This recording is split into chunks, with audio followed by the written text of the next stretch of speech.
जय श्री राधे कृष्ण। आप सभी का आपके अपने YouTube चैनल राधे कृष्णा में बहुत बहुत स्वागत है। आइए आज आप सब सुनेंगे चैत्र मास कृष्ण पक्ष पाप मोचनी एकादशी व्रत की कथा।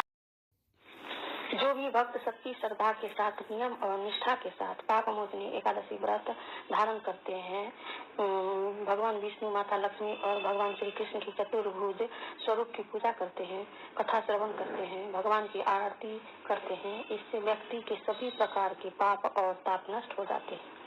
इस व्रत की विशेषता यह है कि यदि कोई जीव मृत्यु से पूर्व दुखी हो तो इस एकादशी व्रत का फल आप यदि संकल्प करके उनके कान में कह देंगे तो वह महापापी जीव भी मोक्ष पा जाता है तथा इस व्रत के पुण्य प्रभाव से कथा को श्रवण करने से हजारों गोदान का पुण्य फल प्राप्त होता है।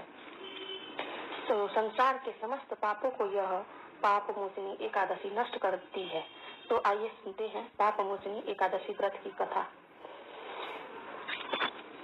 कथा के अनुसार एक बार भगवान श्री कृष्ण से बहुत सारी कथाओं का वर्णन सुनते हुए महाराजा युधिष्ठिर बोले कि हे भगवान, आपके श्री मुख से इन पवित्र कथाओं को सुनकर मैं कृत हो गया, परंतु मेरी अभिलाषा घटी नहीं वरन बढ़ती ही जा रही है।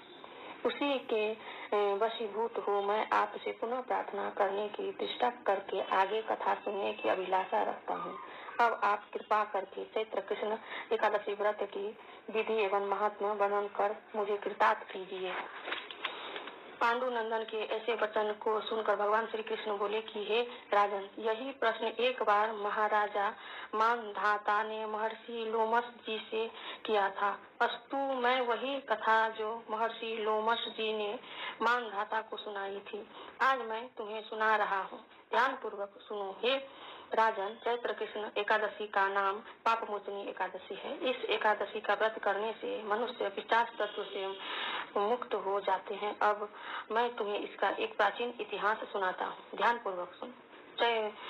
चैत्र रथ वन में जहाँ पर पहले अप्सराएं निवास करती थी और वहाँ जहाँ पर सदैव ही बसंत विराजमान रहता था, नाना प्रकार के पुष्प खिलते थे और नाना प्रकार के पक्षी कलरव किया करते थे। इंद्रादि देवताओं का वह क्रीड़ा स्थल था और किन्नर वहाँ पर विहार किया करते थे। उसी सुंदर और स्मरणीय स्थान में महर्षि मेधावी तपस्या कर रहे थे।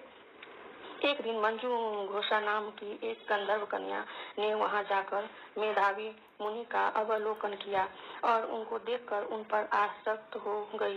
यद्यपि अपने मन को बहुत समझाया मगर वह नहीं माना। तब हाथ में सितार ले उनके आसपास बैठ अपनी वीणा बिंदी के कुंकिल कंठ से मधुर गान कर उनको मोहित करने का जाल फैलाया। उसको वहां पर उपस्थित देखकर भगवान शंकर के प्राचीन शत्रु कामदेव शिव भक्त मेधावी मुनि को पराजित करने में तुल गए।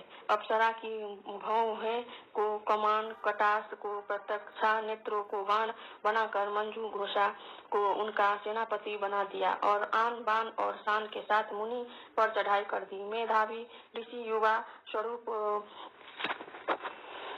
स्वरूपवान और तेजस्वान व्यक्ति थे। उनको देखकर स्त्रियां अनायास ही उनकी ओर आकर्षित हो जाती थी। कामदेव की सेनापति मंजू घोष ने मुनि के सम्मुख समीप ही बैठकर मधुर गान करना प्रारंभ कर दिया। स्वर्ण लहरी की सूरी लता ताने से ऋषि का ध्यान भंग हो गया और मंजू घोष पर दृष्टि पड़ते ही उस पर मोहित हो गया। मुनि को अपनी ओर आकर्षित देख मंजू घोषा अपनी समस्त क्रीड़ाएं एकत्रित कर उनके पास गई। महामुनि स्वरूप रूप में ऐसे मोहे की समस्त शिव चरित्र क्षण मात्र में ही भूल गए और मंजू घोषा के साथ रहकर काम क्रीड़ा करने लगे। भोग विलास करते जब बहुत दिन हो गए तब मंजू घोषा ने मुनि से जाने की आज्ञा मांगी। काम सख्त मुनि ने कहा, अभी ठहरो, आज ही तो आई हो।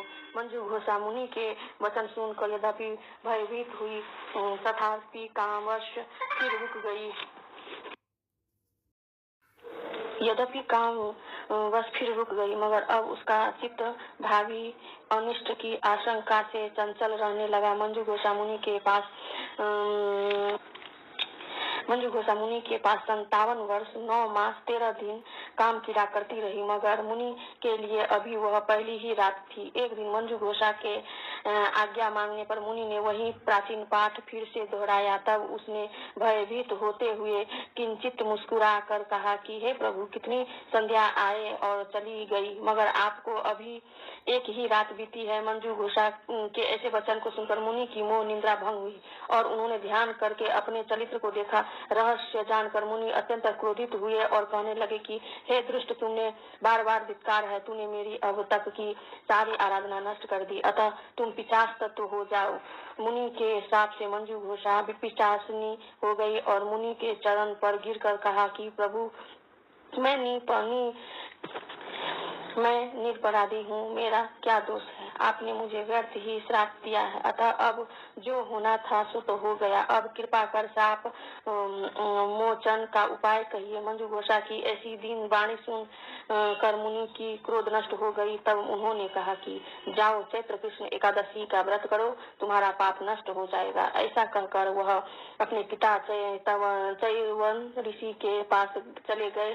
चैव ने इन्हें देखा और आश्चर्य करते हुए पूछा, तुमने कौन सा असत्य कार्य किया है जिससे तुम्हारे तेज और पुण्य नष्ट हो गए हैं?